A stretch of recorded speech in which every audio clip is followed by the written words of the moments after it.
we're here with the VINNO P convex probe from VINNO, and I'm just going to show you how we set it up and do some scanning. So basically the first thing you want to do is make sure that the probe is turned on, and go into the settings on the iPad, and you'll see a SSID that starts with a TT, and it'll tell us that there's no internet connection. That's fine. Basically it's just using the Wi-Fi to connect to the ultrasound probe.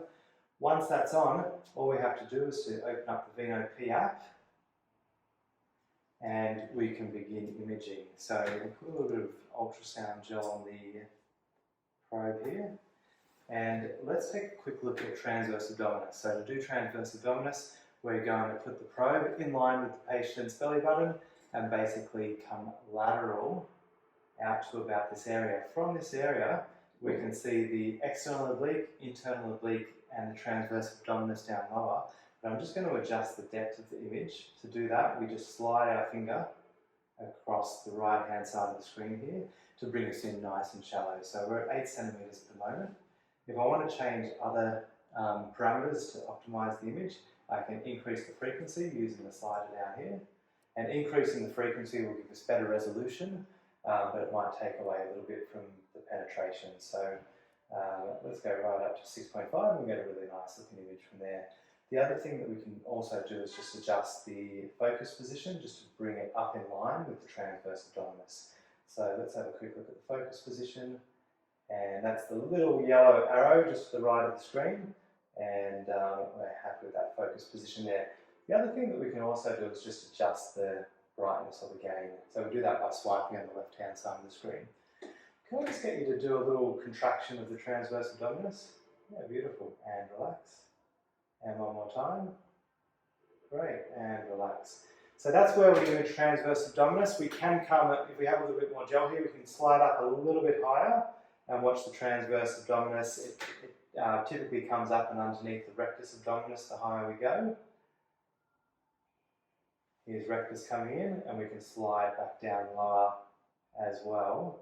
And we'll start to see the ileum come in. Here it is on the left hand side of the screen when we come lower, and the transverse abdominis is down here, so this is the lower part of the transverse abdominis. Just relax your muscles for me for a moment and just gently draw or switch on your transverse again. Yeah, perfect. And relax.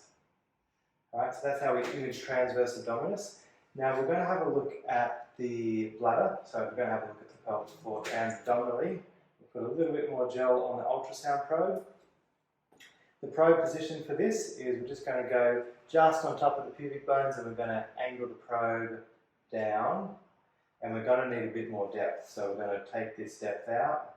Let's go to 15 centimeters. And what we can see here is the bladder in the middle of the screen. We've got the rectus abdominis muscle at the top of the screen and the base of the bladder at the lowest part of the screen. And what I always like to do is just angle the probe. So I tilt the angle of the probe from up here all the way down so I can sweep through the bladder, and this will let me know where the deepest point of the bladder is. So for example, we're down here. Okay. Can I get you to do a pelvic floor contraction for me? See if you can switch on your pelvic floor, and we can see the bladder base elevation through there. A nice way to look at that over time is to use M mode. So if I press M mode here, it's going to bring up a sampling line right through the middle of my image. So now this is the bladder in the middle portion of the screen here, and the bottom white line is the bladder base. So could I get you to do a pelvic floor lift again? Okay, and hold it, and you can see the waving line at the bottom for if they're able to hold it and for how long they're able to hold it for.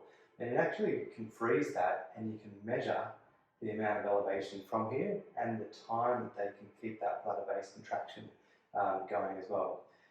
Now, if we want to do a bladder volume measurement, we need to get two axes. We want the transverse axis that we have here, and we also want the sagittal. So if we go into our settings here, and we can click on display format,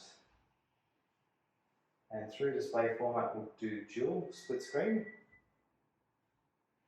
and this will give us the option to measure the length and width and the height of the bladder. So first thing I'm going to do is just zoom out a little bit so I can see the whole bladder here, and then I'm going to touch the other screen just to make it live, and I'm going to rotate the probe 90 degrees so we get the sagittal view of the bladder. So come on here and then just sliding down, so we've got the sagittal view of the bladder here. Just got a bit of shadow on the right side of the screen, so I just reposition the probe, freeze it here, and then I'm going to take the measurement. So I press on measure down here. We do bladder volume, which is one of our options, and I just basically go at the top of the screen. I get my AP dimension, I'm going to get my width, and then on the third image I'm going to get my largest diagonal, and that gives us our bladder volume at the top of the screen there. And if I want to save this, I just press the little camera icon at the top, and it's going to give us the option to save that into a patient file. So if I click on my patient here, add a new patient, it will give us the option to save this info so that we can come back and review it later.